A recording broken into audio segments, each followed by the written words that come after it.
What is going on, everybody? We are live and we are live. Hope everyone's having a great Friday as it is almost over. And what a decent SmackDown tonight. I'm really starting to feel like it's a breath of fresh air. I apologize for the lighting. I still got to get a lamp for my laptop so it doesn't look so dark in here. But I have neighbors, so unfortunately, for me to do these post shows, I have to do them outside in the car. But either way, I'm happy to be providing you with this. Isn't it amazing how just a little bit of attention to detail can go a long way? At least when Bailey and the rest of Damage Control showed up tonight, they didn't just not give a reason like they would with Vince McMahon. It was actually told to you because they have the tag team titles. That's why they're able to come on SmackDown. Whereas before, when Vince McMahon was in charge, they would just show up for whatever reason and you would have no clue. So it was great to see that. I'm just like, at least Triple H is starting to give us the information that we need, and I am very happy for that. Great show overall. The Brawling Brutes won, so they'll be challenging the Usos. So I'm very happy to see that. Pete Dunne looks like he's coming back, but still going by the name by Butch. But he was wearing the attire. He was edgy like he was when he was the Pete Dunne character. So great job. Hopefully they will do the name change and it'll just be Pete Dunne again instead of Butch. But Triple H is not going to do that without giving you a reason to why they changed his name back.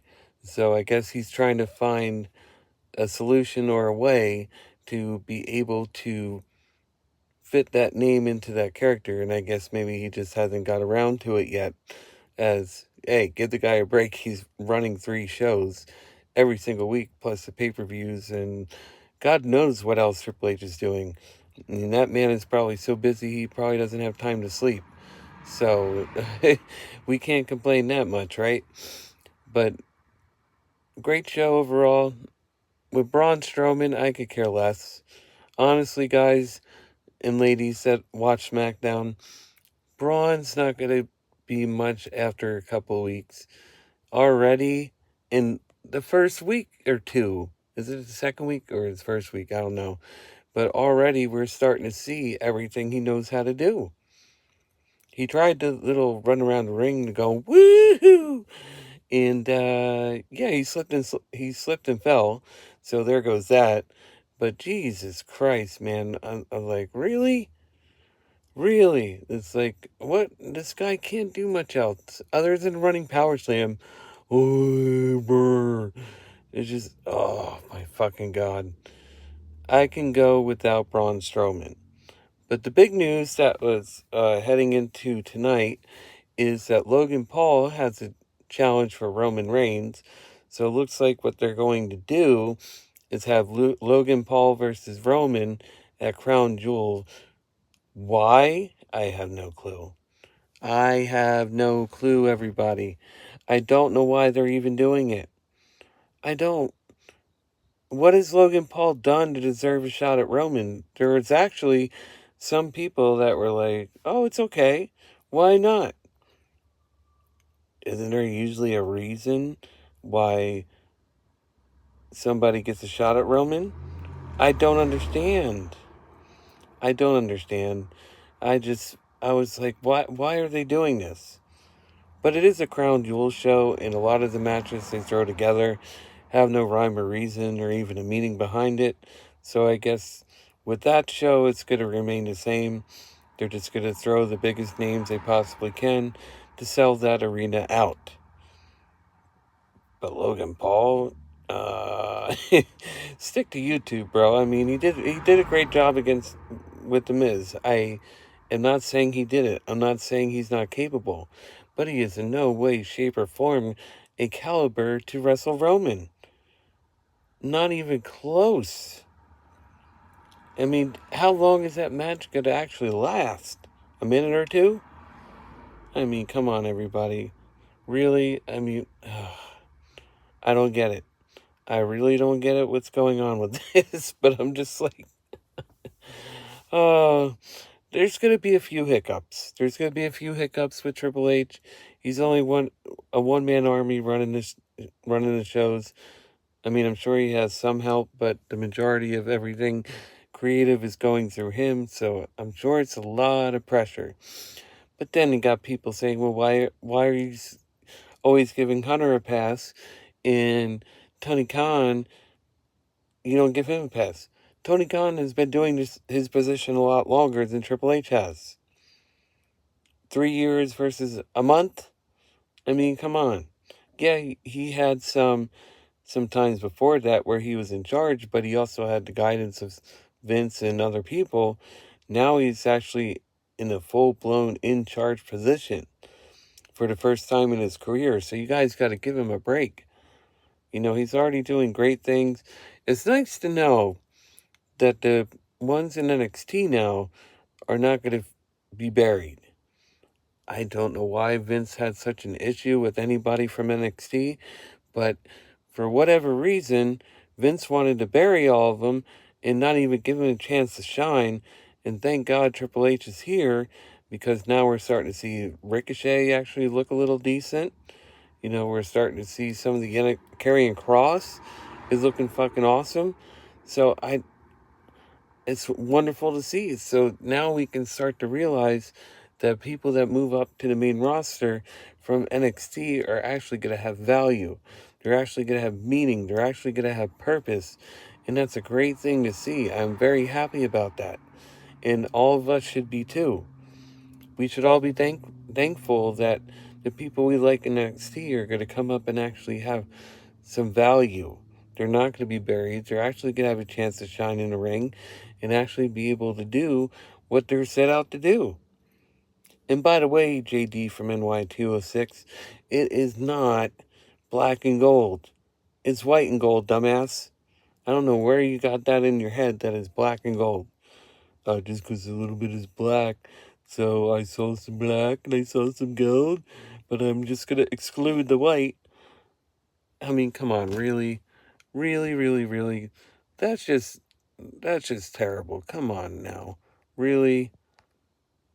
It's just, I don't get it. It's like, it is white and gold. White and gold. Not black and gold, white and gold. So that's coming. Looks like they're going to have probably a set change, which is also going to be very cool. And I'm very curious to see how they're going to go about that, because I believe next week is taped. So maybe that's why it is, because they got to do some redesigning. As it said, NXT 3.0 is coming, so they're not going to have the same set they always had. So I'm very curious to see what that's going to look like. And hopefully none of that gets leaked to where we see it beforehand. I would actually like to be surprised, and it would be nice to have that surprise and not know anything about it. So we should all just do ourselves a favor, not try to find out what it's going to look like. Just let it come on TV as it is, and we're all going to probably be happy with what Triple H is going to do with the set. He is the type of person that always goes above and beyond, and don't worry, it's going to look good. I really am excited about that. Very excited. Oh, sorry guys, give me a moment. I'm going to turn. This is the only downfall to doing this in the car. Shit. 1 second, guys.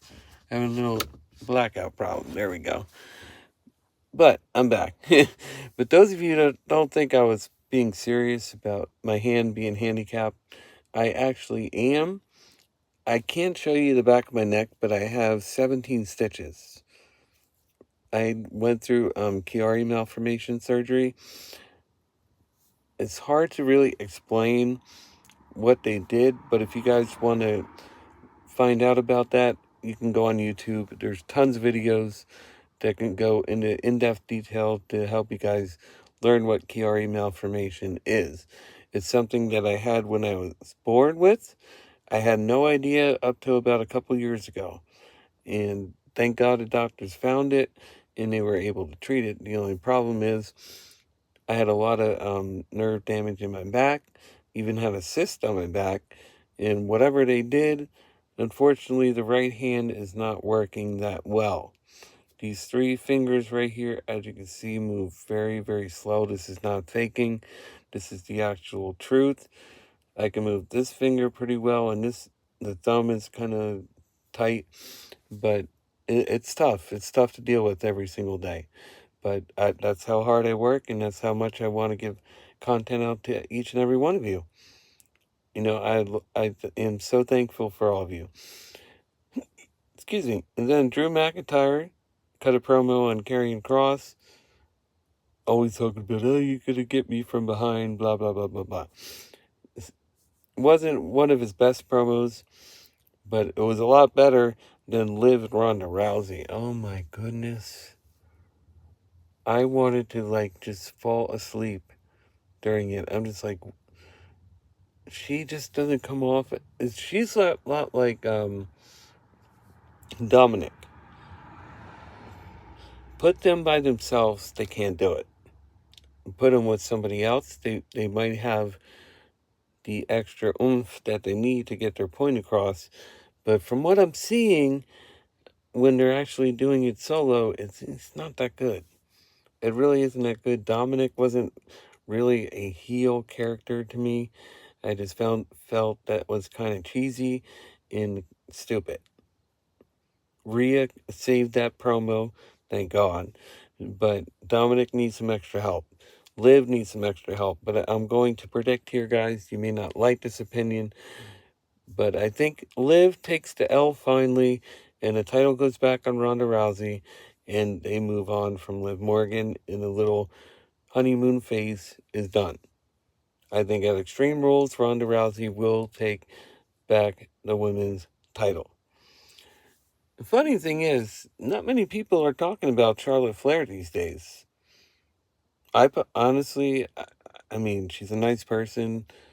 She can wrestle when put in the right situation, but the show seems to be doing fine without her there. But I don't know what they're going to do with her. I don't know what's going on with Andrade. Apparently, he said he's out. I don't know if that meant out of All Elite Wrestling or what's going on. But maybe they're waiting to see if Andrade comes back to WWE before putting Charlotte Flair back on TV. It's been so long, I don't even remember what fucking happened, how she even got taken off TV. Do any of you? I know this was kind of off topic, but I was thinking about that. I'm just like, it really has been a while since Charlotte's been on TV. I wonder what they're going to do with her next. I don't know. But oh my goodness. I think they're okay. I think they're okay. You know, almost lost my train of thought. Sorry, this is what happens when you're up for 15, 16 hours after a 10-hour workday, and then being up 5 more hours and then doing this post-show for you guys. But it's not like a review type thing. It's more of an honest opinion to get you guys to see what I was thinking about when I was watching it. So that's the whole main reason for this. Everybody else has their shtick. I'm trying to get this with me so it is short and simple and to the point to where I'm not wasting everybody's time. Because I do know with the way fucking America is today, attention spans go pretty thin as far as when it comes to watching videos and things like that. So that's why I try to keep these as short as I possibly can. Unless there's a special guest, you never know. But I want to get your guys' opinion. What did you think of SmackDown? What did you like? What did you dislike? Do you like the changes that Triple H is making? Is it making you feel like it's a breath of fresh air? Because I certainly do. Shotzi was used tonight. Oh my God. Now they just got to bring the tank back and it'll look even better. And that's going to be awesome. And I think they're actually going to do that. Sorry, I'm just making sure because I'm kind of out in the middle of the street with the lights on, so I don't want to look like some weirdo. But a lot of people do this, and some people just don't understand. I've even seen Matt Morgan do this, where he recorded with, is it Pro Wrestling Inc. or something like that, where he was in his car. Sometimes we got to do it that way, where we don't disturb anybody because people have different sleep schedules. So this is why I do this in here. So I hope you guys appreciate I just wish everybody would appreciate the extra hard work and care that I put into it. Who does that sound like?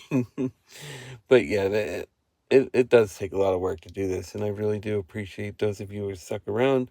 I did see I had a few new subscribers.